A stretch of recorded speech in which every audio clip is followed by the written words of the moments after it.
Good morning twelfth class. बच्चों, आपकी लगभग सारी तालें हम लोग ने उसका ताल परिचय ठेका सब पढ़ लिया है। अब हमारा दूसरा टॉपिक आज से शुरू होगा। दूसरा टॉपिक है गीत और उसके प्रकार। आइए उसके बारे में जानें।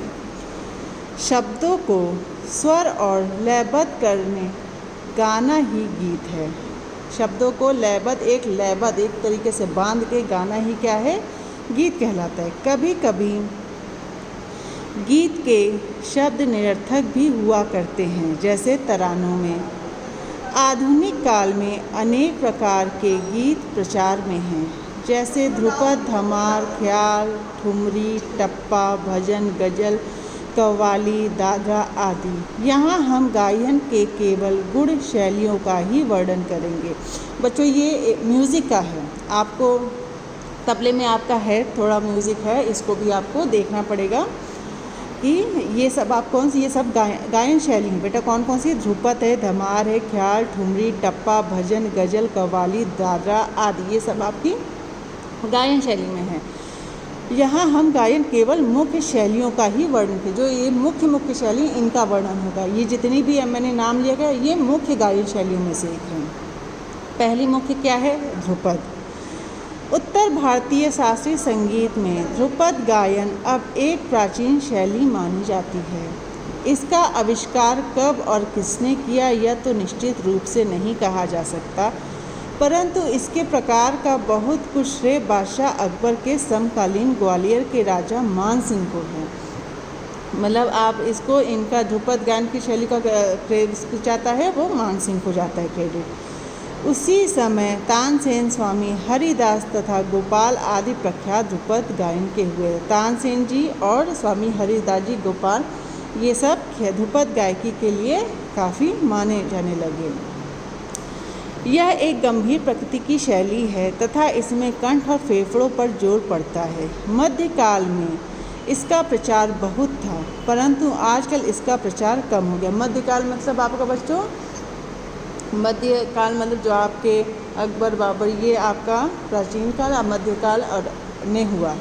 मतलब जब ये राजा महाराजा थे तब इनका ध्रुपद गायन का बहुत ही ज़्यादा क्रेज़ था, लेकिन आधुनिक काल मतलब आज के समय में इसका उपयोग कम हो गया है।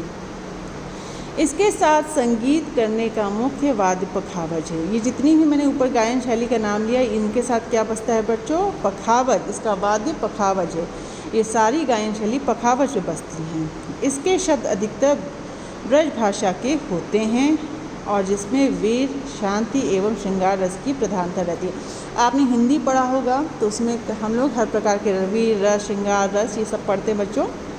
तो इन सब गायकी में आपको ये सारे रस देखने को मिलते हैं। ध्रुपद में तानों का प्रयोग नहीं होता, किंतु गायक विभिन्न लयकारियों का प्रदर्शन करता है। यह तीव्रा, चार ताल, सूल ताल आदि तालों में गाया जाता है। पुराने ध्रुपद में 4 खंड स्थायी, अंतरा, संचारी और आभोग मिलते थे, किंतु आजकल प्रथम 2 ही खंड मिलते हैं। पहले क्या था, आपके 4 खंड होते थे, अब सिर्फ 2 ही खंड इसमें मिलते हैं। अब आइए दूसरी गायन शैली, हम धमार के बारे में पढ़ेंगे।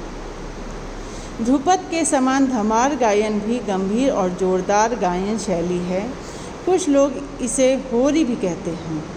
आप ये चीज़ अंडरलाइन ज़रूर कीजिएगा कि ध्रुपद के समान जो धमार गायन की गंभीर जोरदार शैली है, और कुछ लोग इसे होरी आपको पूछ लोग, इसका बच्चों क्वेश्चन आता है होरी किसे कहते हैं, तो ये आपको अंडरलाइन करना पड़ेगा।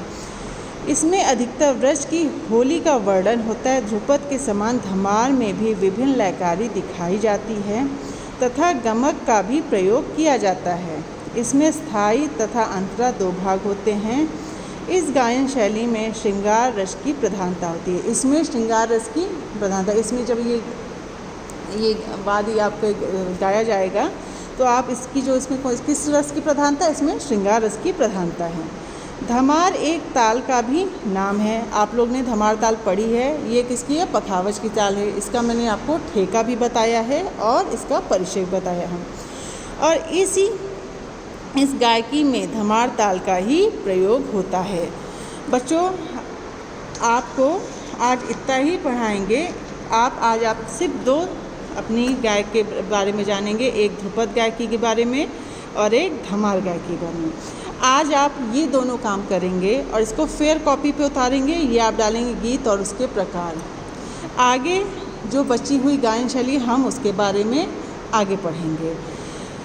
ये आपकी जो ध्रुपद हमार है, ये आपके ध्रुपद गायन के समान ही ये जोरदार होती है। और ध्रुपद का आपको मैंने बताया है, ये प्राचीन शैली से मतलब प्राचीन ज़माने की ये ताल है। तो ये दोनों आप अच्छे से पढ़ लेना। इसमें कोई कन्फ्यूज़न अगर होगी तो मुझसे पूछ लेना। Thank you.